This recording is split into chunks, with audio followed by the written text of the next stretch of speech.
அண்மை செய்தி. மேற்கு தொடர்ச்சி மலை மாவட்டங்களின் ஒரு சில இடங்களில் வரும் 13ஆம் தேதி வரை மிதமான மழை பெய்ய வாய்ப்பு என தகவல் வெளியாக இருக்கிறது.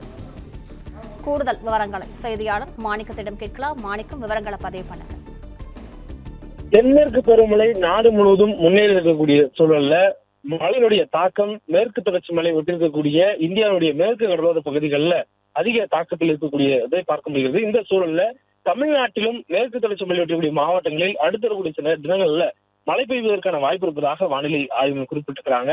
அதிலும் குறிப்பாக 10ஆம் தேதி வரையிலும் கோயம்புத்தூர் மாவட்டத்தினுடைய மலைப்பகுதிகள், நீலகிரி மாவட்டங்கள்ல ஓரிரு இடங்கள்ல இடி, மின்னல் மற்றும் பலத்த காற்று வீசக்கூடிய அளவுல ஓரிரு இடங்கள்ல கனமழை பெய்யக்கூடும் என வானிலை ஆய்வு தெரிவித்திருக்கிறார்கள். மேலும் மற்ற மேற்கு தொடர்ச்சி மலை மாவட்டங்களுடைய பகுதிகளில் ஓரிரு இடங்கள்ல மிதமான மழை பெய்யக்கூடிய வாய்ப்பு வரக்கூடிய 13ஆம் தேதி வரையிலும் நிலவக்கூடும் என வானிலை ஆய்வு மையத்துடைய முன்னறிவிப்பில் தெரிவிக்கப்பட்டிருக்கிறது. மேலும் வெயிலுடைய என்பது இயல்பை ஒட்டியிருப்பதாக வானிலை ஆய்வு மையத்துடைய முன்னறிவிப்பில் தெரிவிக்கப்பட்டிருக்கிறது. இருந்த போதும் தமிழகத்துல ஒரு சில இடங்கள்ல மட்டும் அதிகபட்ச வெப்பநிலை இயல்பை விட 3 டிகிரி செல்சியஸிலும் உயர்வதற்கான வாய்ப்பு இருப்பதாக வானிலை ஆய்வு மையத்துடைய முன்னறிவிப்பில் குறிப்பிடப்பட்டிருக்கிறது. சென்னை பொறுத்தவரையிலும் வானம் ஓரளவு மேகமூட்டத்துடன் ஒரு சில பகுதிகளில் இடி மின்னுடன் கூடிய லேசான அளவில் மழை பெய்ய மட்டுமே வாய்ப்பு இருப்பதாகவும் தெரிவிக்கப்பட்டிருக்கிறது.